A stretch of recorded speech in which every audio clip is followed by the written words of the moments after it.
Hello, welcome back. In the previous video, we looked at introduction to objects, and we pretty much got a glance or a little explanation of what an object is really all about.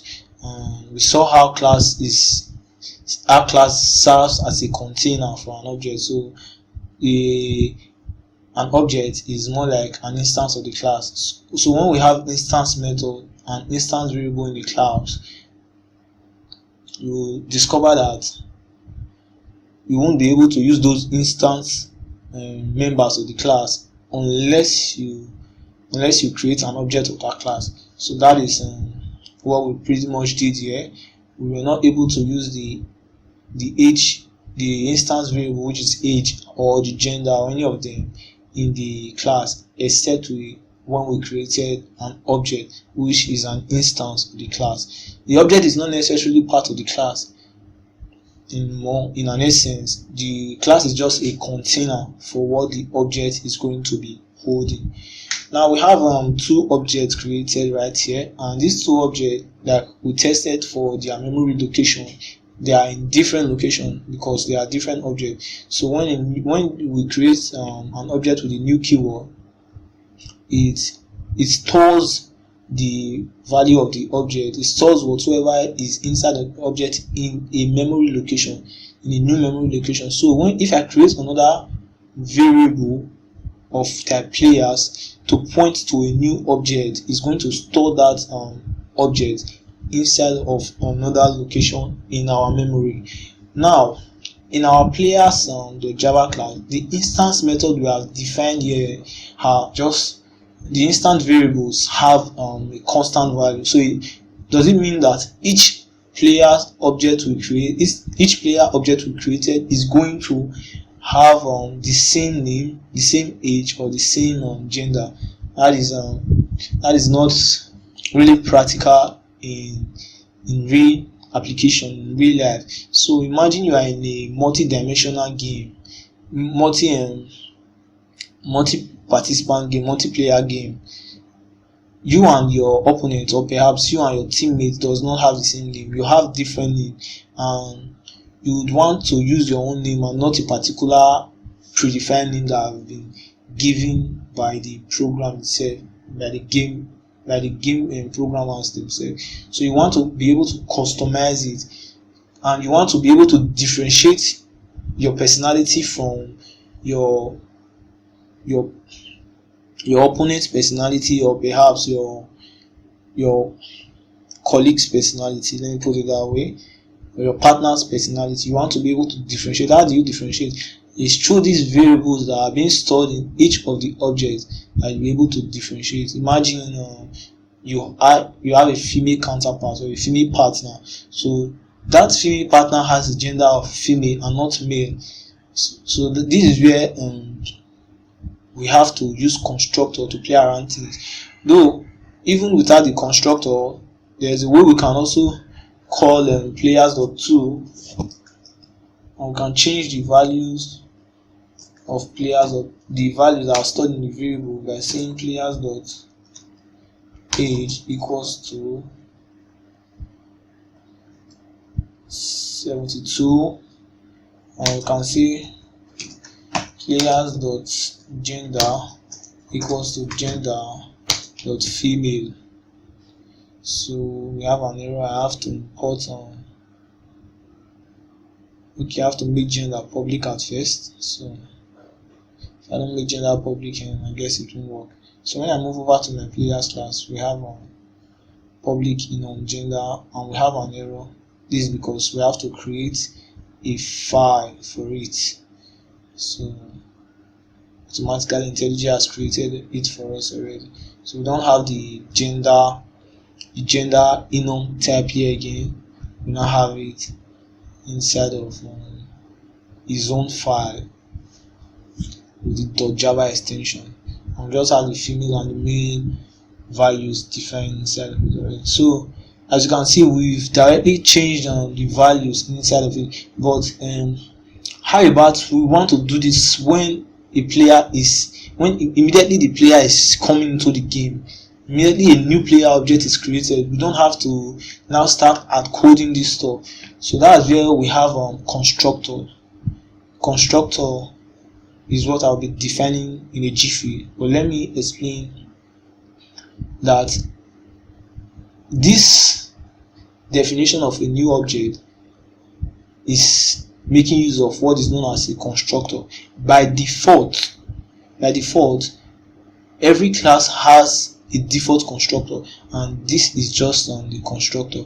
This constructor is the name of the class followed by a parenthesis, and before the whole of this we have to include a new keyword. So this alone is the constructor. Now inside of our constructor, I'll show you an example. In the case of the scanner class, let me just define the scanner object. We have scanner equals to new scanner, and our constructor can even take in a value of type file, and we can also include system.in to read from the console, to read from the command line when the program is running. So as you can see, our system.in is a parameter, an actual parameter that is passed into the scanner object during the point of creation. So we can create a constructor, and that constructor is going to take the name of our player, the age of our player, and the gender of our player during the time of initialization of the object, during the time of defining the object. So to do that, we have to say public, and then we say players. We include our parentheses, and we say string name, a comma, say int age, another comma, and we can say, let me use username, user age. I'm going to say gender, user gender. And this constructor can also have a body, so we can say name is equal to the username, the age is equal to the user age, and we have the gender is equal to user gender.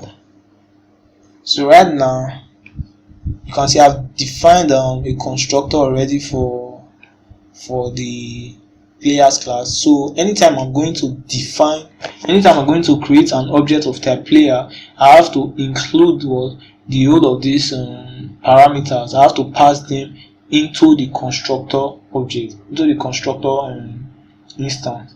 So when I move over to my main method, you see I have an error here already. To fix this method, to fix this error, we can move over to our players class again. We can define multiple constructor. You can say players. I'll just include this one. Include the players constructor that does not take in any parameter, just empty. It's just an empty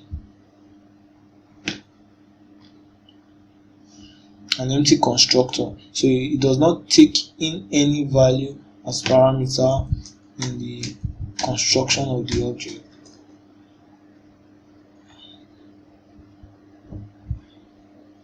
So the error is gone.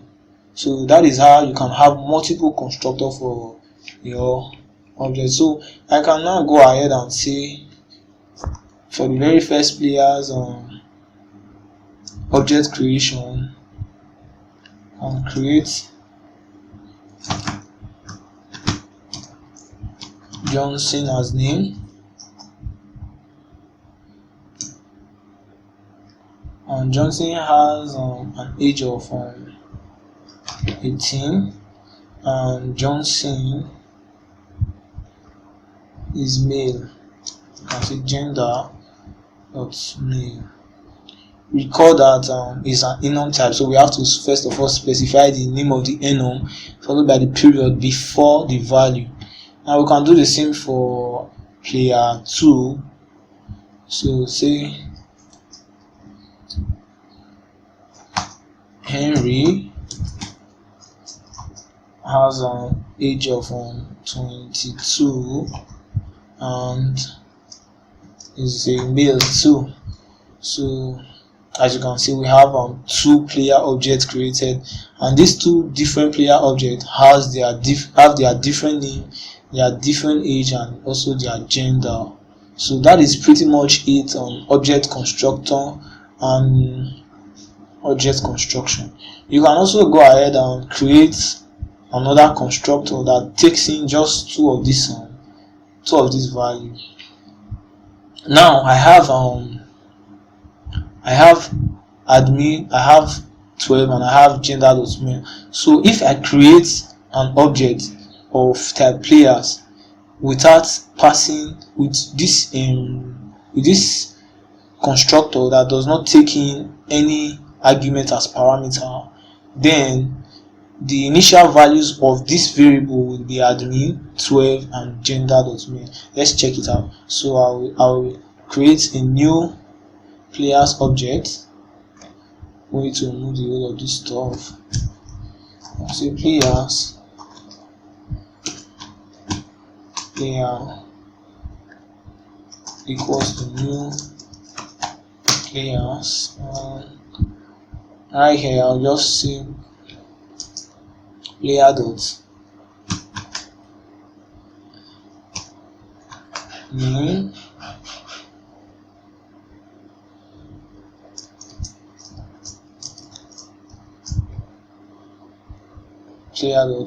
and it's going to print out admin. The reason is because I'm using the constructor that does not take in any particular variable. But when I print out players name, is going to print out Johnson, because the players variable right here is pointing to an object that has the value of Johnson as the username. So I'll run the program.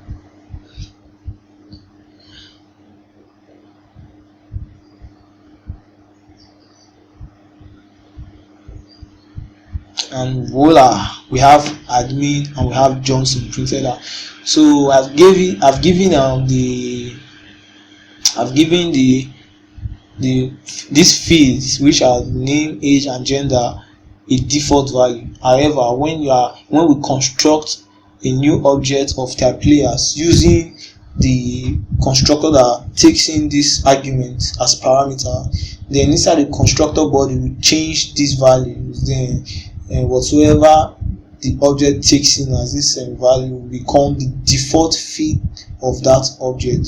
So that is it on object constructor. Thanks for watching, and if you are yet to subscribe to this channel, please do so, just to support the channel.